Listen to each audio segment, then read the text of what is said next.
हमारे 150 एमपीज को बाहर फेंक दिया, ठीक है।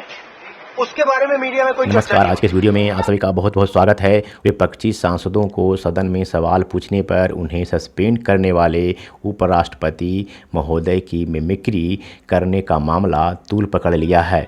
इनको लेकर प्रधानमंत्री भी उपराष्ट्रपति को फ़ोन करके चिंता व्यक्त किए कि जानकारी उपराष्ट्रपति ने ट्वीट करके लोगों को दी।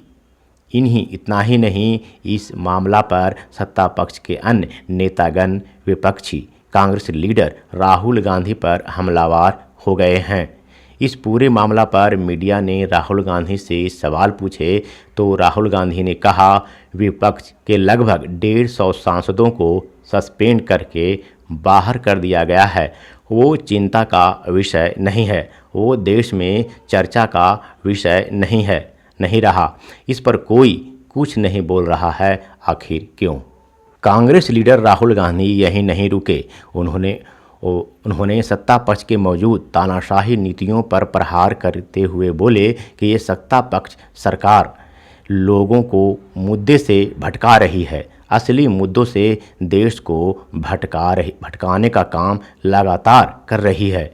नेशनल सुरक्षा मामला से जुड़े सवाल पूछने पर विपक्ष के 150 सांसदों को सस्पेंड कर दिया गया है। इसको सत्ता पक्ष का छुपाने का प्रयास कर रही है। सरकार गौतम अडानी पर भी चर्चा करने से भागती है। इस पर सवाल पूछने वालों को सस्पेंड कर दिया जाता है। रफाल पर भी सरकार सदन में बहस होने नहीं देती।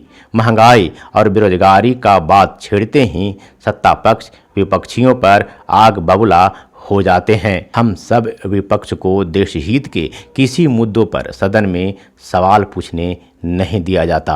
अदानी जी पे कोई चर्चा नहीं हो रही है। राफेल पे फ्रांस ने कहा है कि भैया इन्वेस्टिगेशन नहीं अलाउ हो रहा, उस पर कोई चर्चा नहीं हो रही है। बेरोजगारी पे कोई चर्चा नहीं हो रही है। हमारे एमपी वहां पे दुखी हैं, बाहर बैठे हुए हैं, उन पे आप चर्चा कर रहे हो। मालूम हो 13 दिसंबर के दिन कुछ युवक सत्ता पक्ष बीजेपी सांसद का पास लेकर संसद में घुस गए और संसद परिसर में तथा लोकसभा के अंदर स्मोक बम से आक्रमण कर दिया। इसी को लेकर विपक्ष के सभी सांसद सत्ता पक्ष मोदी सरकार बीजेपी से मांग कर रहे हैं कि गृह मंत्री इस घटना पर आकर दोनों सदन में बोलें। विपक्ष की यह मांग संविधान के नियमानुसार है। विपक्षी सांसद के संवैधानिक मांग को अनसुना करते हुए राज्यसभा अध्यक्ष, उपराष्ट्रपति और लोकसभा अध्यक्ष दोनों मिलकर विपक्ष के लगभग 150 सांसदों को सस्पेंड कर दिए हैं।